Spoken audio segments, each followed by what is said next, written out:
Call to order, please, the Hampstead Planning and Zoning Commission meeting. It's Wednesday, March 27th, 2024. May I have a roll call, please? Sharon Callahan. Here. Conyer is absent. Charlie Obermeyer. Here. Deborah Painter. Here. And Barb Yeager. Here. The regular meeting of the Planning and Zoning Commission of the Town of Hampstead will be held here at Town Hall today, March 27, 7 p.m.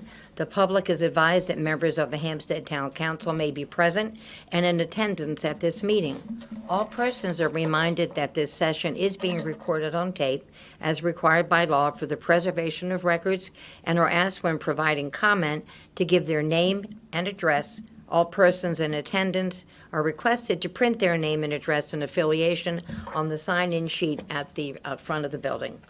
The proposed agenda, minutes approval, first, February 28th, 2024. It was a regular commission meeting. May I have a motion, please? Motion to approve. And a second? Second. Any discussion? All those in favor? Aye. Aye, so approved. Next on the agenda, zoning administrator update. Okay. So, Antietam Broadband, they will begin installing their underground fiber lines next week, probably Monday, in the Westwood Park development. If you drive through there, you'll see marks, all the different paint colors on the ground from the utility markings, telling them where the utilities are so they don't hit them. Once Westwood Park installation is complete, Antietam's contractor will move on to Oakmont Green, and from there they will come down development north to south, Oakmont Green, Oakmont Overlook, Small Crossings, North Carroll Farms, and so on. Even though they're going to get the fiber lines installed now, the project won't be live, or no one will be able to get their service until the installation is done in Manchester. The reason being that the power source for this entire area, Hampstead and Manchester, will be in Manchester.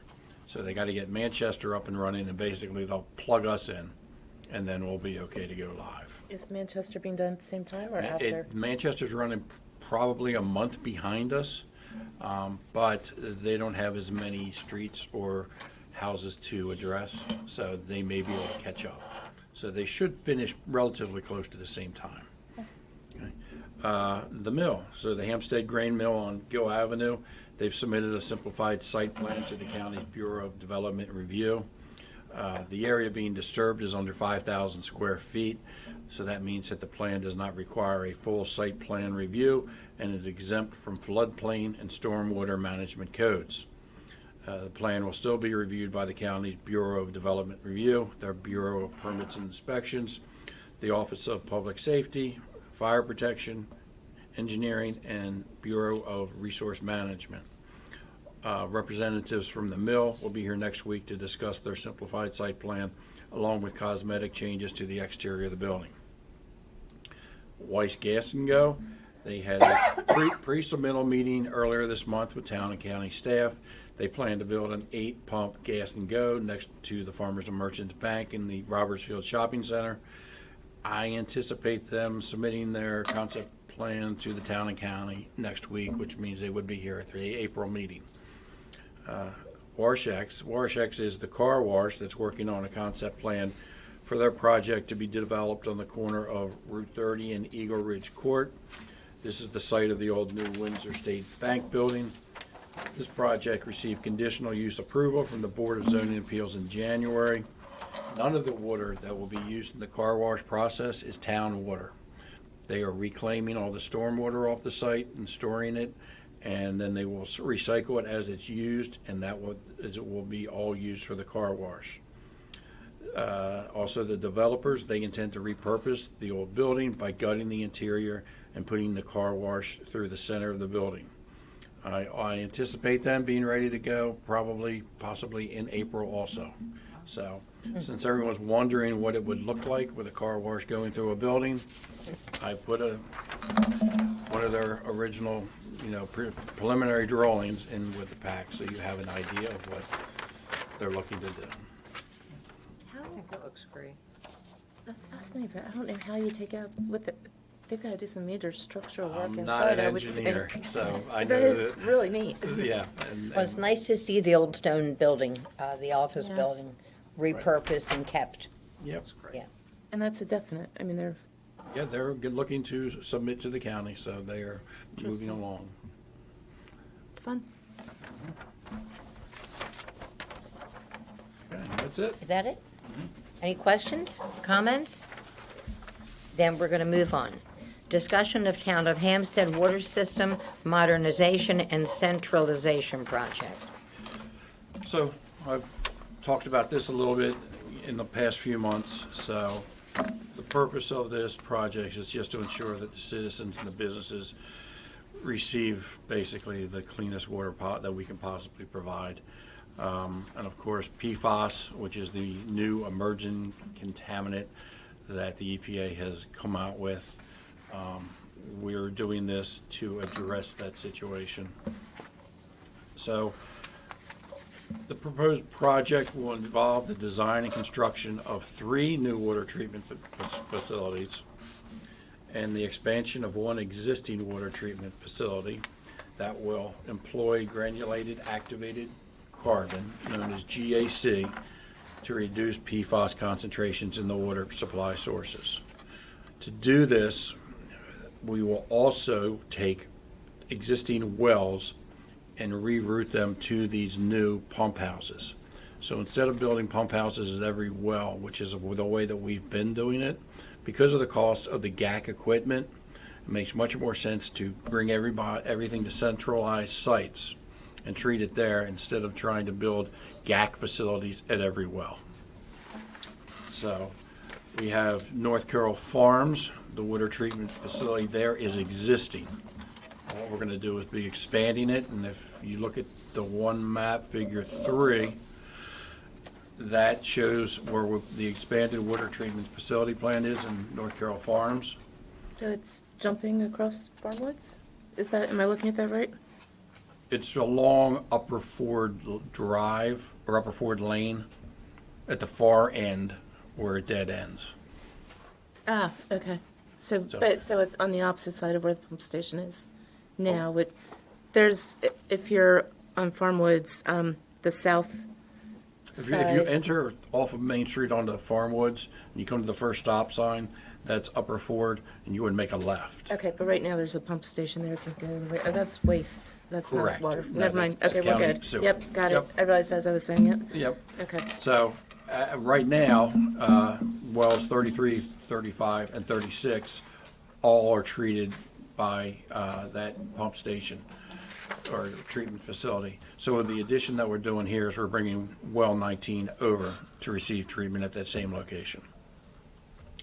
And then the next one down, you will see, is water treatment facility, and that's known as the Dairy Farms, and it has wells 20 and 21 there.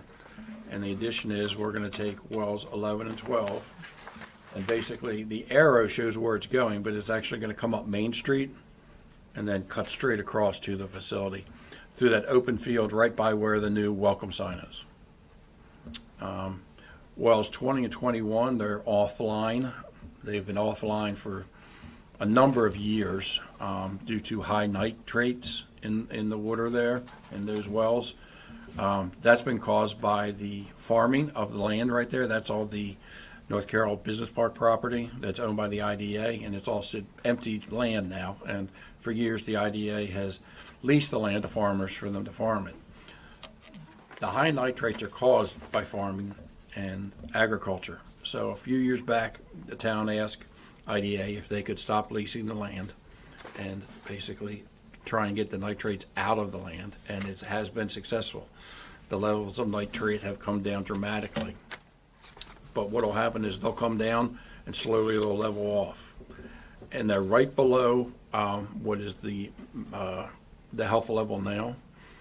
So we're going to go ahead and anyway, to bring those 2 wells back online, we're also going to put a nitrate removal system in there along with the GAC treatment.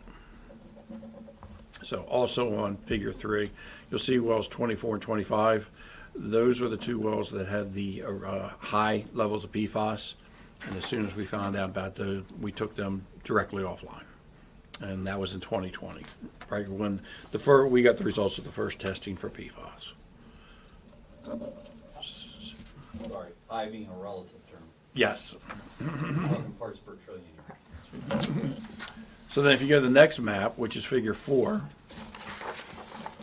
on the left-hand side, you will see expanded water treatment facility with GAC treatment, and that's on Shiloh. That the existing facility is right there on Shiloh next to Hampstead Elementary. Well, because of the slope of the land there, it doesn't really allow for an expansion. So we're going to build a brand new facility right next to the existing one there. And so that will treat well 31, which is on site. And then what we're going to do is to pump to that new water treatment facility, we're going to bring 28 and 29 over, which is in the Shiloh Well Run development. And then we're also going to bring well 32 over, which is back on Wellesley Court and the Westwood Park development. So that they will then treat 4 different wells at that facility with GAC. And then the last of the 4 is well 13, which is Upper Beckley's Road. And that is another one that it's a small facility right now that treats well 13. And to try to expand that one also, just the slope of the land, it sits way down on a hill. It's not very doable to expand, to build a new or expand in that location, or to bring the treatment skids in down there. So we're going to build a new facility right down the road on Upper Beckleyville on a flatter section of land that the town owns, and that will have GAC treatment too for well 13. So that's the plan that we have, and right now it's in the engineering phase. We have a meeting on April 6th with the engineers where they're going to present a 60% concept, 60% complete concept drawing, and we'll go over that. There's a good chance that if that is pretty accurate, that plan, they may submit it to the county for their review before our April meeting, which means that it could get introduced to this commission at the April meeting also. And very, very preliminary, the last sheet that was in here, that's just an idea of what the buildings are going to look like. The commission doesn't really need to be concerned with the equipment inside. What we'll be looking at is just the buildings themselves and the setbacks and the things that we normally look for on a site plan. It's going to be very similar to the existing pump houses, except they will be larger. Good idea if you're in the lower right. So that smaller section, that could be used, that's going to be used for the treatment that's done to this day. And then on the right-hand side, the high area, the larger space, that's needed for the GAC equipment because it is very large equipment. But that's just to give you guys an overview, just give you an idea of what's coming your way. Okay. And also, the other thing that's unique about this, so as you see, there's 4 different actual sites involved in this project.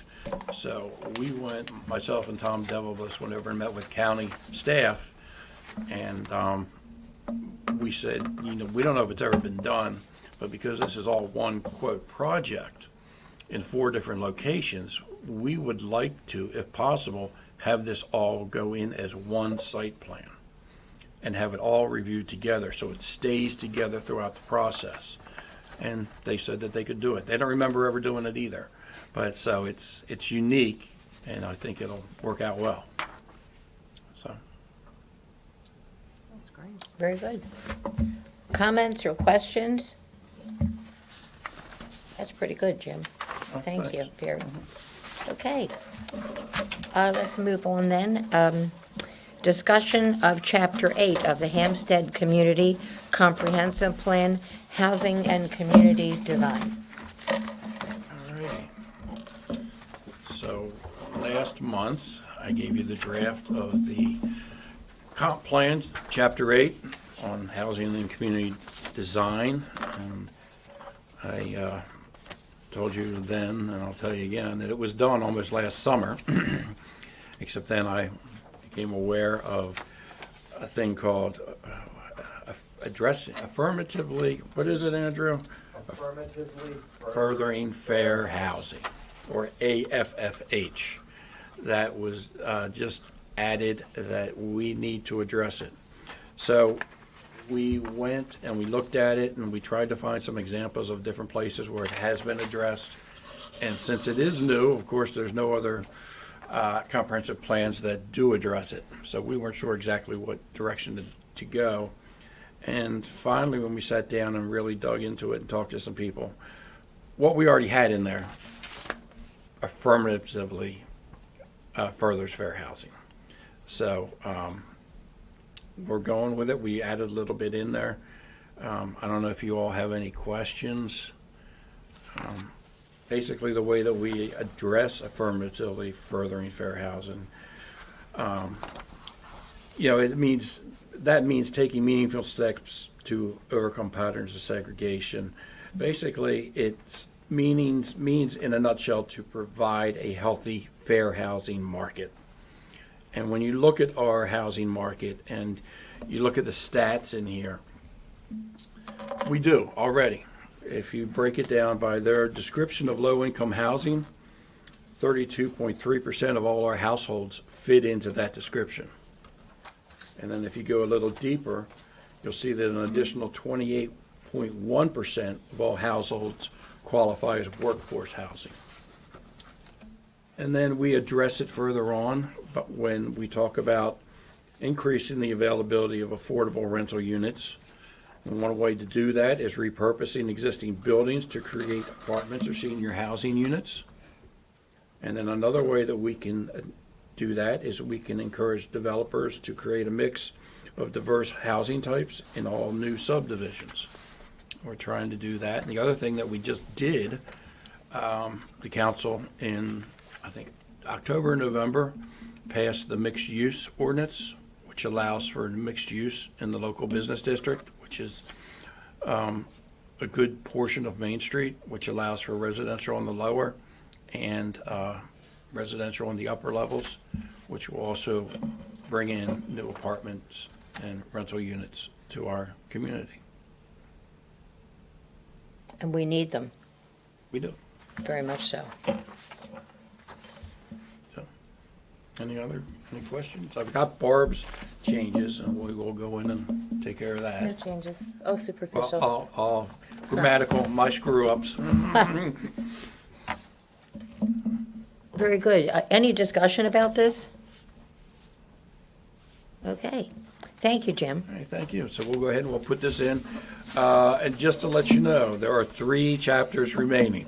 Okay. Thank you, 22. One. Because I did report to One is probably 3/4 of the way done. That's the next chapter, which is demographics, which we just talk about the information in the census and how it relates and the changes and things like that. Elizabeth's gone ahead and put together most of the actual numbers, so now we've just got to dig into them and see what they mean. So that one should be ready to go fairly shortly. And then we have 2 more chapters after that. Municipal growth, which looking at it will be a bear. And then that's really the last one. The last one will just be a discussion and figure out how we are going to implement some of these actions that we talked about in the comp plan. And then it'll go to council for their review.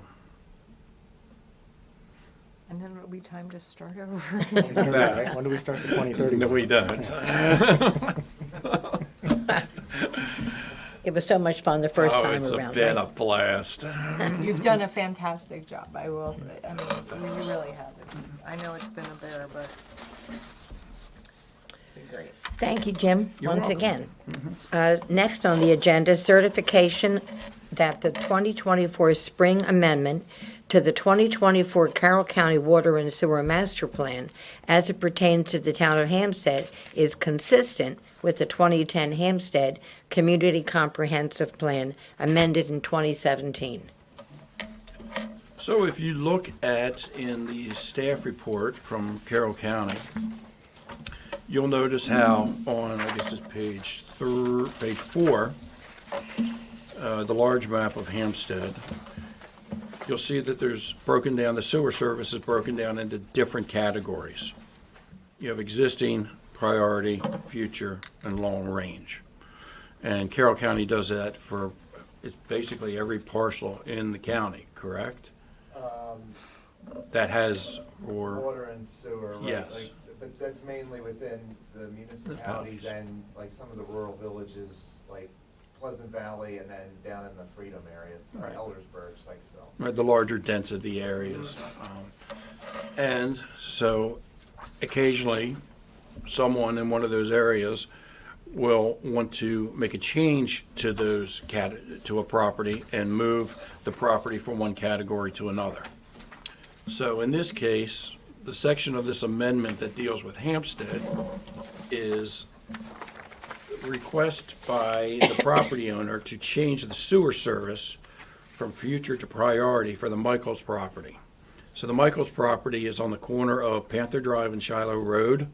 It's across from Hampstead Elementary. And the plan down the road is to build approximately 40 homes on the property. So what this move does, it allows the property to be developed sooner, because moving it to priority means in 0 to 6 years of the anticipated date of development, where if they stayed in future, then you're looking at 7 to 10 years. Now, since this property did have allocation with the future category, and it's simply moving to priority, that the amount of allocation for that property is already in the allocation chart. So we're not adding anything additional, we're simply moving it from one category to another. And it really doesn't mean anything, because sewer is all based on water. And at this point, this property does not have water. The developer is in the beginning stages of looking for water on the property. So he can be in the sewer designation of priority, but unless they get water, that means absolutely nothing. Okay. So all it basically does is if he does get water and it's satisfactory to the town, and that we give him the green light to go, he's one step closer to being able to start building.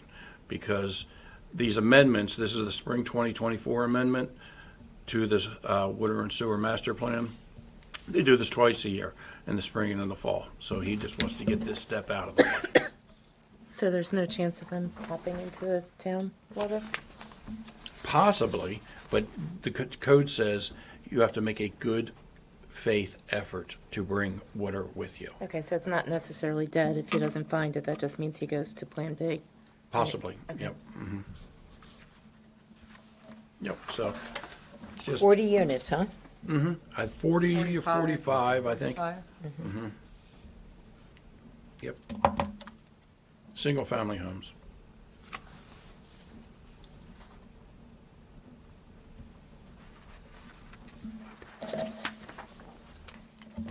When do you think that'll happen, Jim?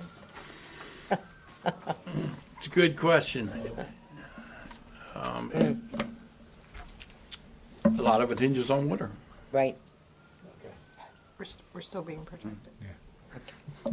Any questions, comments, discussion? A lot of technical stuff there. Yes, very much so. Yes, it is. Thank you for putting it in the layman's. I try. Jim, you do a wonderful job with all of this, and I thank you. You as well, by the way. Thank you. Okay, Carroll County Planning Update, Department of Planning Update. You're up next. Thank you.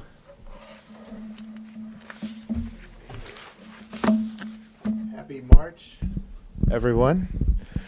Just a couple things from the Department of Planning. Thank you. Number one for, sorry, I'm having a brain lull here. But thank you for the water and sewer amendment. Certifying it. Certified, yep. Certified the sewer information. Also for the housing study. Carroll County Department of Planning, we're currently working on the website survey and a community needs assessment. We're hoping that these public meetings I was mentioning to everyone last month about will occur in April and May around the municipalities, and we hope that you all, town staff, town elected officials, come out to those public outreach events. Those will be conducted by the county consultant Mosaic Community Planning. They will provide all the material and supplies. And the only other thing is the annual report, and you all got that certified last month. So that is all I have. Thank you. Well, thank you very much. Any other comments or discussion? Any other business?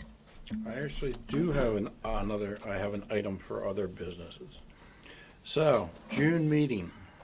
Right now it's scheduled for June 26th, which is the last day of the Maryland Municipal League Conference in Ocean City. Deb will be attending, and then Deb is going on vacation right after that, so she will not be able to make it on the 26th. I have a class down there that I'm going to be taking, which will not end until basically 1 p.m. on the 26th. Is there a chance we can move that meeting up a week to June 19th? That's fine with me, Jim. I do not need an answer right now, but Yeah. if you could just check your calendars, and I'll make myself a note to ask again next month that we can see if we can make that happen. You could invite us all to the was gonna conference say, and we we'll have could, the meeting there. I was just going to say, yes, let's go do it at the beach. I'll be there. Okay. Okay, if there's no other public comment, any other discussion, then I need a motion to adjourn the meeting. Motion to adjourn. May I have a second? All those in favor? Aye. So approved. Thank you.